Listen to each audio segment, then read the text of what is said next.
to Jet Lag, the podcast all about TCKs and what it's like to grow up overseas. I'm your host, Noah. Today, I'm joined by co-hosts Elizabeth and Kai. Thanks for joining us as we discuss today's topic, our experiences in China. This is the second episode in our country series where we talk about countries where we have lived. So, the starting question I would like to ask y'all is, what is some misconceptions people have about China? Kai? Mostly it's just language-oriented, that Chinese is a hard language. It's just difficult and really hard to learn, which it is and isn't. Writing and reading Chinese is really, really hard because lots of reasons. Their vocabulary is so big. But speaking Chinese and understanding Chinese is not that hard. It's pretty easy. As compared to English or Russian or even Georgian, the grammar is also a lot easier, so that helps with learning Chinese. But yes, learning how to read and write is very difficult because each word is an entirely different character or comprised of more than one character. Mm-hmm. Yeah, so do you have any misconceptions that you would like to add that people have about China? Not so much a misconception, but I've heard a lot of people refer to China as like the place where everything is made, which is true. A lot of things are made in China. But I've also heard that everything made in China is cheap and breaks easily. And I would really disagree with that because so many of our products are made in China. Yes, there are cheap things, but there's also like quality things. I'm not sure if that makes sense. Mm-hmm. The other misconception I've heard is that there are children working in sweatshops. Wait, really? Yes, that's a misconception I've heard, and while it is true that there are problems with how China treats its population, such as the Uyghur population in particular, having children working in sweatshops is not a problem that I know of. We kind of already talked about it, but what is like the language like? Language is very simple, I think, for the most part. I'm actually kind of sad that I've forgotten a lot of it since it's been a while since we've lived there. But it's one of those languages that's like, sometimes you just find something and you feel like there was intelligence behind it. Like Chinese felt like an intelligent person designed it. Latin feels like it was just mishmashed together. But yeah, Chinese very much felt like a very clear, concise language, and longer words. Say, example, computer is two characters, one meaning electronic, the other meaning brain. It's literally an electronic brain. Like computer, you'd have to look back different languages and where English got that word to be able to find out why we call it a computer. Elizabeth? One thing I've heard my dad say is if you look at English, you can pick apart the word and you can find out how it's pronounced, but you have no way to know what it means. And Chinese is the opposite because you can look at a character and look at the different parts, you can break it down and you can figure out what it means, but you can't figure out, unless there's pinyin, which is Latin letters to represent the sounds, and it's for foreigners and children in school. But anyways, unless you have the pinyin, you're not going to be able to tell how it's pronounced. Yeah, I think one of my favorite words that in Chinese, and like how Kai said, how Chinese is like two words that like kind of describe the thing, would be shark, where the word is kill fish. So like Awesome. I know, it's like one of my favorite words. It's like, it's not like, I don't know why we call it a shark in English, but in Chinese it's like a killfish because it's a fish that kills. Yeah. And it's like yeah. perfect for that. One thing I love about the Chinese language is misunderstandings that can come out of tonal differences. So in Chinese there are, I can't remember if it's 4 or 5 tones. It's basically like 5. But it's just the way your voice goes down or up based on what word you're speaking. So, for example, the word ma. So if you say ma, that means horse. If you say mama, that means mother. You kind of have to get your tones right. And then there's even ma, or no, ma. I don't know how to say it. But it's even another word in Chinese. So you don't want to you have to be careful. You don't want to be calling your mom a horse and your horse a mom. Hey, horse. Well, I think one thing is I don't know if it's like a thing, but I remember in some elevators, they would straight up not have a fourth floor Oh, because yes. S is four, and then S is death or something. So, Or it's one of those. Because it's But bad. it was just like, it would So go it's 1, like 2, 3, Unlucky 5. number. yeah, we It was have like, our unlucky number 13. They have their unlucky number 4, but it makes more sense because it's like It's it's similar for the word die. Yeah. So, we have all grown up and lived in China. So, was this your first outside your passport country that you lived in? Yes, it was. yeah, same. Okay, cool. For Same me, I was born in China. I am not Chinese. I have an American passport. But yes, I was born in China and then I lived there until I was 9. Cool. What about you? Same first country that I lived in. I was not born in China. No? I was born in an American hospital and then moved to China when I was like 10 months old, and then left when I was like 12 or 13. What parts of China have you adopted as a part of your culture? Starting with Elizabeth. One thing that's really small, but I think it's part of our family's culture, is they eat a lot of rice. And our family, we put rice with almost everything. So like chili. Some people put it on like Fritos or chips or just eat it plain, or hot dogs, and we put it on rice. Also in China, there's a culture of you can't really, if someone offers you something, you have to refuse it 3 times before you can actually accept it.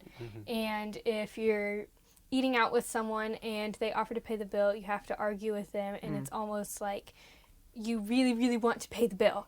And so even with my friends, sometimes I'm arguing about those things, and I have to remind myself that that's part of growing up in China and watching my parents do that with Chinese people. It's not quite really something that Americans do. Or like in America, when they ask you, do you want this? And I'm used to saying no a couple times before saying yes. And then when I say no, they don't ask again. And I'm like, crap. Wait, I wanted that. Yeah, I missed my opportunity. Or, Exactly. I mean, it's something I had to get used to. But that is something really funny that has happened. One thing for me that's minor is slurping is okay. Oh, yes. Slurping is totally fine, especially with noodles. Yeah. Mom keeps telling me to stop slurping, but, I mean, old habits die hard. Or not even slurping, but just bending over your bowl and Yeah. eating. Like, I would do that with spaghetti. And I remember I was eating spaghetti with my grandparents, and they had to tell me to stop doing that. Because, I mean, it's not polite for Americans, but in China, and I think it's a better way to do things because then you don't get it all over your shirt. That is so But true. anyways, that's not the point. It's not like etiquette, yeah. but like it is something that makes a lot more sense. So one thing that we do in China is you don't say Mr. or Mrs., you say auntie and uncle. And so for even our American friends in China, I would call them auntie or uncle. And then we went back to America, and it felt so wrong to call them Mr. last name, Mrs. last name. And so even now, it's taken a long time to get used to that. And I almost like, when I'm not friends with adults, but parents of my friends, I want to call them auntie and uncle. Yeah. But it's just not seen as something it's not normal in America. Well, we still do that with Yeah, I mean, I still do that with your parents, but you guys lived in Aunt China. Alicia, with us. Uncle Landon. Like, Although, calling him Mr. Landon would be weird. Yeah. Yep. I think for me, one thing that I take from Chinese culture is like the idea of family dining, where you all order Yes. a bunch of food and you all share it. Like especially like in America, they do it when it comes to like Thanksgiving and like Christmas Eve dinners and stuff like that. But like you don't normally, like, you don't go to like Chick-fil-A or McDonald's or like a Texas steakhouse or like a sushi place and order a bunch of food and like all share it. It's generally like you get your individual food. And I remember first coming back to America, my parents went on a night away, and I remember going with my aunt and uncle to, I think it was Steak and Shake. I was like 8 or 9, and I was totally used to family sharing. I'm not anymore, and I get it, but it felt weird when I tried to like grab a fry from my I think it was my cousin's thing, and he got kind of not like mad at me, but he like looked at me in the way it was like, why are you doing that? And I was like, you don't do that. It was something like it was. I should have, yeah, culture shock, but it was funny, and I mean now I'm used to it, and like, yeah. But like we would go back to America, and we would each order our own food, and it was, I would be sitting there thinking, why are we doing this? Because now we can't all try everything. We each have to limit ourselves to one thing, and it was so hard. Just means you have to go back to that restaurant again, and again, and again. What parts of China made you feel like an outcast? / like you didn't belong to like your passport country? The first one that comes to mind is appearance, because I'm not sure how it is now. I haven't been in China for almost 6 years, but people would point at us on the streets. They would say 外国人, which means foreigner, or it means person from a different country, and they would point at us. I think it was kind of funny because they wouldn't realize that we spoke Chinese, but they would be saying things about us. And they would try to take pictures of us, try to take pictures with us. When I was younger, they would touch my hair because it was blonde or blonder than theirs. And so I think that was a main one. How about you, Kai? Yeah, it was very much the same. Being in Chinese public school was just like, you were that one foreigner kid. But in America, it felt so weird when everyone else looks like you. Everyone else speaks your language. It's like, what? Or not even everyone looks like you, but even if you don't look like them, it's not a big deal. Yeah. Like, nobody cares what you look like. Like, no one's taking pictures of you in the street. Taking pictures of you. Nobody cares what your hair is like. Yeah. And in some ways it was really nice, and in some ways it felt weird, and I had to get used to it. Why am I not getting attention? Yeah. I do feel like, though, I didn't feel like an outcast. Like, sometimes I would feel like an outcast, but it wasn't necessarily a bad part of being in China, because people weren't necessarily disrespectful or mean about it. There was no, I want to say there was no racism, if that's a word that you can use to apply in this context, but it was definitely an interesting part about living in China. Yeah. Weren't so much an outcast, just an outsider. Okay, while we're talking about China, I want to talk about Panda Express. I have a little bit of a personal grudge against them because as a 9-year-old who had recently moved from China, I was really missing Chinese food. And my grandma told me, we can go get Chinese food. So we went to Panda Express. And I got so upset because it is not Chinese food at all in any way. I actually recently went back to Panda Express, and they had like the, what's it called? It's like the Chinese, I say Chinese. It's like the chicken, and it's got the sauce on it. It was literally barbecue sauce. Thing, right? Or, no, it wasn't that. It was Tang Su Li Ji. Tang Su Li Ji. There we go. It was not Tang Su Li Ji. Okay, it was not that. Fried chicken, barbecue sauce. I don't think I've ever seen fortune cookies in China. I also like saying that I love Chinese food, and then people are like, oh yes, we love Panda Express. And they're so, be quiet, so get out. I remember saying, as a 9-year-old, I want to grow up and have 7 kids. And they will all be famous food critics. And then they will give Panda Express awful ratings. I don't feel like that anymore, but I did want to say that. Thank you for letting me rant. I'm done. There is but when you do want authentic Chinese food in America, it's so expensive. Yes. Unbelievably expensive compared to like the prices you can get in China. Oh my goodness. Yeah. But I mean, we found one place where we lived in the States. They nailed it. Like, it was Chinese running the restaurant. Dad could order in Chinese. Those are the places you need to go to, where you see Chinese people eating at, and where the menu is in Chinese. Yeah. So what do y'all miss the most about China? The food. Yeah. The food, the language, not so much the culture. Definitely not the school system. But, I mean, even if I did miss the friends we had there, most of those friends have either moved out or they moved somewhere else.